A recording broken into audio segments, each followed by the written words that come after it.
नमस्कार। आज की इस वीडियो में हम बात करने वाले हैं भारत में महिलाओं की दयनीय स्थिति को लेकर के। 2018 में थॉमसन रॉयटर्स फाउंडेशन जो कि अपनी रिपोर्ट पब्लिश करती है अलग अलग इश्यूज पे, उसने महिलाओं के ऊपर एक रिपोर्ट पब्लिश की, जिस रिपोर्ट में बताया गया कि पूरी दुनिया में अगर महिलाओं के लिए सबसे असुरक्षित देश है तो वो केवल भारत है। जी हाँ, भारत को ऐसा दर्जा दिया गया जिसमें महिलाओं की स्थिति सबसे बदतर है।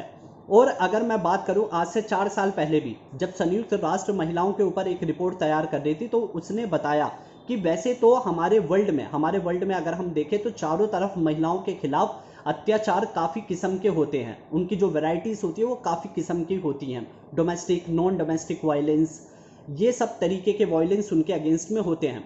लेकिन जिस क्रूरता के साथ भारत में महिलाओं की हत्या की जाती है या महिलाओं का शोषण होता है, वो अत्यंत शोचनीय है। ये शब्द थे संयुक्त राष्ट्र यानी यूनाइटेड नेशन के। तो आप समझ सकते हैं कि भारत में महिलाओं की स्थिति कितनी खराब है। आपने भी पिछले समय में कुछ रेप्स देखे होंगे जो कि बहुत ही ज़्यादा लोगों के बीच में चर्चित रहे, जैसे कि निर्भया कांड और हाथरस वाला भी मामला और कुलदीप सिंह सेंगर वाला भी मामला। तो ऐसे जो मामले हैं वो दिन प्रतिदिन उठते ही रहते हैं। और पहले तो ऐसा लगता है, जब ये रेप केसेस हुए तो ऐसा लगा कि जो नई पॉलिसीज आएंगी, जो नए रूल्स रेगुलेशन आएंगे, वो स्थितियों को सुधार देंगे। लेकिन वास्तव में हुआ कुछ नहीं, लोगों में डर ही नहीं है। ठीक है, डर नहीं आया। रेप केसेस दिन पे दिन बढ़ते गए। जब भी रिपोर्ट पब्लिश हुई, जो नेशनल रिकॉर्ड ब्यूरो है उसने अपनी रिपोर्ट पब्लिश की, तो हर साल अगर आप देखेंगे तो 5 से 6% का इजाफा ही होता है। और ये इजाफा 5 से 6% इसलिए क्योंकि कम से कम 20 से 30% लड़कियां ऐसी भी होती हैं हमारे समाज की। आप सोच तो जानते ही हैं, 20 से 30% लड़कियां ऐसी भी होती हैं जिनके खिलाफ अगर कोई एक्सप्लॉयटेशन होता है यानी उनका शोषण भी होता है, तो उनके परिवार वाले उनको एफआईआर दर्ज कराने से रोक देते हैं। उसके अलावा 7 to 8% का इंक्रीज हर ईयर होता है। और दिल्ली और यूपी यानी उत्तर प्रदेश जैसे अगर हम राज्यों की बात करें तो यहाँ पर आप स्थिति को सोच भी नहीं सकते। क्योंकि एक होती है वॉयलेंस, ठीक है, दो तरीके की चीजें, एक है वॉयलेंस और एक होता है दोनों में डिफरेंस करना। मतलब दो जेंडर के बीच में आप डिफरेंस कैसे यानी भेदभाव कैसे करते हो। तो भेदभाव की अगर बात करें तो दुनिया में भारत सबसे आगे है इस मामले में। ठीक है, जेंडर के जहां भेदभाव के करने की बात आ गई कि अगर एक लड़का है एक लड़की है, 6 बज गए हैं शाम के, तो लड़का बाहर जा सकता है लेकिन लड़की बाहर नहीं जा सकती। अगर एजुकेशन में किसी को फर्स्ट प्रेफरेंस दी जानी है, यानी अगर एक परिवार के पास पैसे हैं केवल एक बच्चे को पढ़ाने के लिए, तो लड़के को भेजा जाएगा, लड़की को नहीं भेजा जाएगा। तो इस तरीके के भेदभाव अगर देखे जाएं तो भारत में सबसे ज्यादा होते हैं। अब हम समझने की कोशिश करते हैं कि आखिर ये चीज हम जो इंडियन सोसाइटी है, ठीक है, हमारे जो भारतीय समाज है, उनके दिमाग में आई कैसे। तो ये ऐसा नहीं है कि अभी एकदम अचानक से पनप उठी, ये समय के साथ साथ धीरे धीरे बदलती गई। क्योंकि अगर हम पिछले समय की बात करें तो हमारे अगर हम देखेंगे विशेष तौर पर हिंदू समाज में, तो यहाँ पर जो औरतें थी उनको देवी भी कहा गया था पहले समय में। ठीक है, यानी ये इंडिकेट करता है, ये संकेत देता है कि वहां पर जो औरत थी उसको भी इक्वल जो अपॉर्चुनिटीज थी यानी समानता का अधिकार दिया जाता था, यानी आप समानता से सबकी पूजा करेंगे। लेकिन धीरे धीरे अगर आप देखेंगे पीरियड में, वैदिक काल के बाद में हुआ ऐसा कि इनकी जो स्थिति थी, महिलाओं की जो स्थिति थी, वो धीरे धीरे बिगड़ने लगी। जब आर्यंस का यहाँ पर मतलब आप कह सकते हैं कि वहाँ यहाँ पर आए, भारत में आके बस गए, तो उन्होंने क्या हुआ, विचारधारा में बदलाव करते गए। तब महिलाओं को जो एक साइडलाइन किया गया यानी एक साइड में करते गए। अब होता है ऐसे, आपने तुलसीदास का तो नाम सुना ही होगा, ये मैं आपको एक एग्जाम्पल दे रहा हूँ, आपने तुलसीदास का नाम सुना ही होगा। और उनके काफी सारे श्लोक हमारे बीच में बहुत ही फेमस है। और लोगों का ये भी बहुत मानना है कि उनकी जो सोच है, यानी एक छोटी छोटी चीजों के, एक कवि की जो सोच होती है वो छोटी छोटी चीजों के बारे में भी बहुत ही विस्तृत होती है। लेकिन उनका एक श्लोक था कि ढोल पशु और नारी सभी हैं सकल ताड़न के अधिकारी, जिसका मतलब होता है उन्होंने नारी को पशुओं से तुलना की थी। ठीक है, नारी की पशु से तुलना की। तो आप क्या सोच सकते हैं कि इतने सर्वोच्च लेवल का कवि यानी इतने उच्च लेवल का कवि जब एक नारी को नारी ना समझ के, एक इंसान को इंसान ना समझ के एक पशु से तुलना कर देता है, तो उसकी सोच कैसी रही होगी। तो ये जो सोच है, अगर हम कार्ल मार्क्स को भी देखें, कार्ल मार्क्स जो कि पॉलिटिकल साइंस के बहुत बड़े थिंकर यानी बहुत बड़े विचारक माने जाते हैं, उनकी भी महिलाओं को लेके, नारी को लेके उन्होंने अधिकारों की बात नहीं की। ठीक, तो यानी आप समाज में रहने वाले हर एक व्यक्ति की, यानी मजदूर वर्ग की भी बात करेंगे, जो गरीब है उनकी बात करेंगे, जो अमीर है उनकी बात करेंगे, लेकिन जब जेंडर पे बात आ जाती है तो वहां पर उनकी आवाजें बंद हो जाती है। आप सोच करके हैरान हो जाएंगे कि ये कितना सोचने में अजीब सा लगता है कि शाम के 6-7 बजे के बाद पूरी दुनिया की 48% आबादी एक कमरे में कैद हो जाती है, यानी बंदी बन करके कैद हो जाती है, बाहर उन्हें जाने के लिए अलाउ नहीं किया जाता। आप सोच सकते हैं कि एजुकेशन तो जी दी जाती है, यानी एक लड़की अगर पीएचडी भी कर दी होगी, उसे भी रात को बाहर जाना होगा, तो उसके साथ में भी 6 या 7 साल का बच्चा जरूर भेजा जाता है। और आप जानते हैं कि 6-7 साल का बच्चा उसके लिए कुछ कर नहीं सकता, अगर उसको कोई छेड़ने भी लगे तो प्रोटेक्शन प्रोवाइड नहीं कर सकता। लेकिन सोच ये क्या दिखाती है कि सोच ऐसी है। ठीक है, अब हम समझने की कोशिश करते हैं कि आखिर जो महिलाओं के खिलाफ हिंसा होती है वो कितने प्रकार की होती है। ठीक है, हिंसा केवल ऐसी नहीं होती जो आप शारीरिक रूप से दिख रही है, यानी आपने किसी को मारा पीटा, ऐसे शारीरिक हिंसा इस लेवल पे नहीं होती है। जब भी किसी भी रिपोर्ट को तैयार किया जाता है तो उसमें हिंसा कई प्रकार की होती है। जैसे आर्थिक हिंसा भी होती है। मान लीजिए आप किसी फैमिली में रहती हैं और आपको प्रॉपर जो न्यूट्रिशन नहीं दिया जाता, यानी आपके, अगर मान लीजिए आपने पैसे कमाए, आपने कुछ पैसे इकट्ठा किए हैं, तो आपसे पैसे आपके हस्बैंड ने या किसी ने छीन लिए, तो ये भी एक तरीके की आपके खिलाफ में हिंसा। आपकी जो आवाज़ होती है परिवार में, अगर आप कोई फैसला अपने बच्चे के लिए लेना चाहती हैं, आप फैसला नहीं ले सकती हैं, ये भी आपका एक्सप्लॉयटेशन है। ठीक, और आप जो घरेलू हिंसा होती है, यानी मार पिटाई, ये सब तो होती हैं। ठीक है, इनको भी हिंसा में शामिल किया जाता है। फिर रेप केसेस हो गए, इनको भी हिंसा में शामिल किया जाएगा। फिर आपको घर से बाहर नहीं निकलने दिया जाता, ये भी एक तरीके से आपके जो फ्रीडम है, आपके जो फंडामेंटल राइट्स हैं, उनका भी यहाँ पर हनन देखने को मिलता है।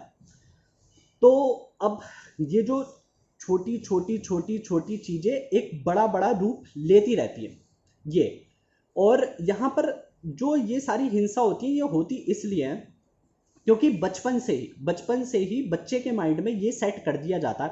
अगर हम बात करें एक लड़के और एक लड़की के बारे में, तो अगर दो छोटे छोटे लड़के और लड़कियां, तो उसको बचपन से सिखाया जाता है कि तुम्हें लड़की से हारना नहीं है।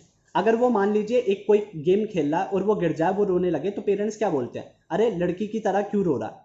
तो क्या लड़की क्या कमजोर होती है ना? इससे यही इंडिकेशन मिलता है कि उनको ये समझाया जाता है कि लड़की कमजोर है, आपको लड़की की तरह नहीं बनना, आपको एक मेल की तरह बनना। लेकिन आप ये भूल जाते हैं कि लड़की तो इतनी ताकतवर होती है क्योंकि वो खुद एक पुरुष को जन्म देती है।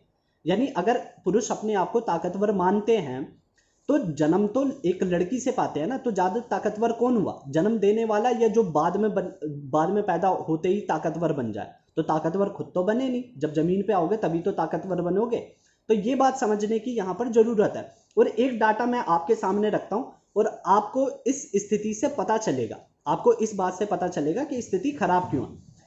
जब रेप केसेस होते हैं, मांग होती है कानून बनाने की, और कानून ऐसा कोई बन के नहीं आता जो आपको सुरक्षा प्रोवाइड कर सके। क्यों? क्योंकि इसको भी समझने की जरूरत है। आप कानून तो तब बनाएंगे ना जब आपकी रिप्रेजेंटेशन अच्छी होगी। रिप्रेजेंटेशन यानी आपका जो प्रतिनिधित्व है। जैसे कि मान लीजिए लोकसभा, मैं आपको एग्जांपल देना चाहता हूं लोकसभा का। लोकसभा में जैसे जो 545 ऐसे मेंबर्स होते हैं, उनमें से अगर मैं कैबिनेट मिनिस्टर्स की बात करूं और मिनिस्टर ऑफ स्टेट की बात करूं, जो कि अराउंड होते हैं 60 to 61, ठीक है, यानी 60 से 61 जो मंत्री मुख्य, जो मेनली जिनको मिनिस्ट्रीज दी जाती है, उनमें से अगर मैं बात करूं तो केवल 6 ही मिनिस्टर्स ऐसी हैं जो कि महिलाएं हैं। ठीक है, और कैबिनेट मिनिस्ट्री में तो आप देखेंगे कि निर्मला सीतारमण और स्मृति ईरानी, इनके अलावा कोई है ही नहीं।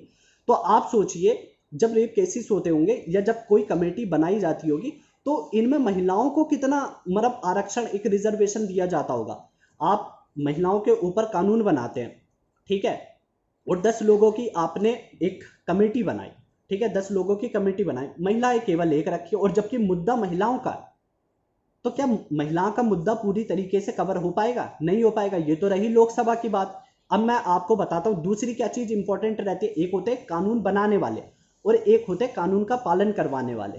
तो अगर हम कोर्ट की बात करें, अगर मैं आपको एग्जांपल दूं, सुप्रीम कोर्ट ऑफ इंडिया, यानी पूरे इंडिया का सबसे बड़ा कोर्ट, उसमें 34 जज होते हैं, ठीक है, सुप्रीम कोर्ट में 34 जज होते हैं, और आप जान करके हैरान हो जाएंगे 34 में से केवल 2 ही महिलाएं हैं, ठीक। तो जब भी वहां पर मामला जाता होगा कि महिलाओं को लेकर के, तो उसमें फैसला लेने वाले ज्यादातर कौन से लोग होते होंगे, वो मेल ही होते हैं, ठीक है, मेल होते हैं। तो उनकी सोच कैसी हो सकती है इसके बारे में कहना, फिर वो डिपेंड करता है कि कैसे वो एनवायरनमेंट में पले बढ़े। मैं ये नहीं कह रहा हूँ कि सारे ही मेल उसमें रॉन्ग है, ठीक है, सारे मेल रॉन्ग नहीं है, क्योंकि कई सारे जब जो मेल होते हैं वो भी फेमिनिज्म के साथ में खड़े होते हैं, ठीक है, नारी के जो खिलाफ हिंसा होती है उनके समर्थन में खड़े रहते हैं। जैसे कि अगर मैं बात करूं जॉन स्टुअर्ट मिल की, तो जे.एस. मिल पहले ऐसे व्यक्ति रहे थे जिन्होंने महिला के अधिकार की बात की थी। फिर हमारे जो भारत में डॉक्टर भीमराव अंबेडकर ने महिलाओं के अधिकारों की बात की थी, महिलाओं को शिक्षित होने के लिए प्रेरणा दी थी। तो ऐसे ऐसे एग्जाम्पल्स हैं। तो मैं ये नहीं कह रहा हूँ कि क्या बोलते हैं एकदम मेल के अगेंस्ट है, मतलब सारे मेल अगेंस्ट हैं, लेकिन अगेंस्ट किसके आपको जाना है, महिलाओं को किसके अगेंस्ट में जाना है, इस पैट्रियार्की सिस्टम के, यानी जो पैतृत्ववाद की जो एक ढांचा बनाया है ना सोसाइटी में, आपको इसको तोड़ने की जरूरत है। तो डेटा तो मैंने आपके साथ शेयर कर दिया, अब इस डेटा से हम ये कंक्लूजन निकालेंगे कि आखिर इस स्थिति को सुधारा कैसे जा सकता। हमने ये तो समझ ली कि क्या क्या प्रॉब्लम है, ठीक है, कैसे कैसे हिंसा होती है, क्या क्या प्रॉब्लम है, क्या रिपोर्टें थी, ये हमने समझ लिया। अब बात करते हैं सॉल्यूशन की, सॉल्यूशन कैसे हो सकता है, ये सबसे इंपॉर्टेंट विषय है, ठीक है, कि सॉल्यूशन कैसे हो सकता है। तो अगर हम बात करें तो पहला जो सॉल्यूशन मैं आपको बताना चाहूंगा जो मुझे समझ में आया है, ठीक है, और भी कई सारे सॉल्यूशन हो सकते हैं, लेकिन जहां तक मैंने अपनी रिसर्च से पता लगाया उसमें ये सॉल्यूशन हो सकता है कि एक आप एजुकेटेड हो, ठीक है, महिलाएं जितनी ज्यादा एजुकेटेड होंगी उनकी स्थिति उतनी ज्यादा सुधरेगी। कैसे सुधरेगी मैं आपको बताता हूं। जब मान लीजिए आपने एजुकेशन ली, ठीक, आप एजुकेटेड हो गए, एजुकेशन से आपको पता चलेगा अपने मौलिक अधिकारों के बारे में, फंडामेंटल राइट्स के बारे में, कि ऐसा नहीं है कि कानून आपको डराने के लिए बनाए, नहीं, कानून आपको बचाने के लिए बनाए, ना कि डराने के लिए बनाए। ये बात आपको समझ आएगी, ठीक। तो यहां पर आपको अपने राइट्स, अपने फंडामेंटल राइट्स जिसके खिलाफ आप डायरेक्ट सुप्रीम कोर्ट में जा सकती हैं, आपको वो पता चलेगा। और आप कितनी तरीके की हिंसा होती है, कई बार है ना, मतलब विमेन को यही पता नहीं होता है कि उनके साथ हिंसा भी हो रही है, ठीक, तो उस हिंसा को वो अच्छी तरीके से समझ पाएंगे। और दूसरा जो सबसे मेन पॉइंट है इसी में, मतलब जो एजुकेशन से क्या फायदा होता है सबसे ज्यादा, वो मुझे ये समझ में आता है कि मान लीजिए कि एक औरत है, एक लड़की है, उसकी शादी हो गई, शादी के बाद उसका डिवोर्स हो गया। अब डिवोर्स की कंडीशन में सबसे ज्यादा जो सफर करती है, यानी कष्ट से गुजरती है, वो महिला गुजरती है। होता क्यों है, क्योंकि वो मान लीजिए अगर पढ़ी लिखी नहीं है तो वो खाएगी कहाँ से। हमारे समाज में तो ये रहा है कि लड़की अपने घर जो मतलब मायका होता है वहां तो जा नहीं सकती है, क्योंकि उसको रहना पति के ही घर पे है। तो अब वो जाएगी कहाँ, काम वो कर नहीं सकती है क्योंकि एजुकेटेड नहीं है। ज़्यादा से ज़्यादा काम करेगी, 6-7 हज़ार रुपये की नौकरी मिलेगी, वहाँ भी बाहर किसी ना किसी तरीके का एक्सप्लॉयटेशन होगा, बच्चों को पढ़ा लिखा नहीं पाएंगे, तो यहाँ से दबाव उन पर और ज़्यादा बढ़ता रहेगा। लेकिन अगर एजुकेटेड होगी तो आप इमेजिन करके देखिए, डिवोर्स के बाद भी वो एक अच्छी जो लाइफ स्टाइल मेंटेन कर सकती है, ठीक है, अपना सेल्फ डिपेंडेंट हो सकती है, वो कोई भी जॉब ली, अच्छी जॉब ली, स्टेटस लिया, आराम से कर लेगी। तो उससे देखिए कितना प्रभाव पड़ेगा, कि क्योंकि डिवोर्स के मामले काफ़ी आते हैं, लेकिन एजुकेटेड है then you can fight for yourself, ठीक है, आप अच्छी एजुकेशन ले सकते हैं, आपके अच्छा लाइफ स्टाइल हो सकता है, और इस तरीके से आप बेटर कंडीशन बना सकते हैं। और दूसरा है महिलाओं का महिलाओं के प्रति रवैया, ठीक है, जो गर्ल फोर्टिसाइड होते हैं यानी कन्या भ्रूण हत्या होती है, इसको भी महिलाओं को रोकना चाहिए। अगर वो एकदम अपने फंडामेंटल राइट्स यानी इन सबसे बहुत ही प्रॉपरली अगर उन्हें नॉलेज है तो ठीक है, कौन सी मदर होगी जो अपने ही बच्चे को मारना चाहेगी, ठीक। लेकिन उनको अगर राइट्स पता है कि अगर मेरे साथ ऐसा, मेरे ऊपर प्रेशर बन रहा है, तो मैं ऐसे ऐसे अपनी जो रिपोर्ट है वो दर्ज करवा सकती हूँ और कानून का सहारा लेके मतलब अपने आप को सुरक्षित रख सकती हूँ और अपने बच्चे को भी सुरक्षित रख सकती हूँ। तो इस तरीके से आप पूरे जेंडर को अपने सुरक्षित रख पाएंगे। तो एजुकेशन, एजुकेशन सबसे बड़ा हथियार है आपके हाथ में। और धीरे धीरे जैसे जैसे एजुकेशन होगी, जैसे जैसे महिलाएं आज के भी समाज, मतलब आज के भी समय में वो सक्सेस पा रही हैं, और जैसे जैसे सक्सेस पा रही हैं तो लोगों की मेंटेलिटी भी चेंज हो रही है, क्योंकि वो ऐसे ऐसे एग्जाम्पल सेट कर दिए। तो यहाँ पर ज़रूरत है और ज़्यादा से ज़्यादा प्रमोट करने की, एजुकेशन की। अगर आप अपनी लाइफ में सेल्फ डिपेंडेंट हो जाती हैं, आप सोचें कि आप किसी और भी लड़की की मदद ज़रूर करें, क्योंकि एक दूसरे का हाथ पकड़ेंगे तभी एक पूरे जो आप एक चेन बना पाएंगे। तो ये मेरी जो समझ में आया, मेरी जो रिकमेंडेशन रही वो रही। आप क्या सोचती हैं, मतलब स्पेसिफिकली महिलाएं क्या सोचती हैं इस विषय के बारे में, कैसे उनकी स्थिति बेहतर हो सकती है?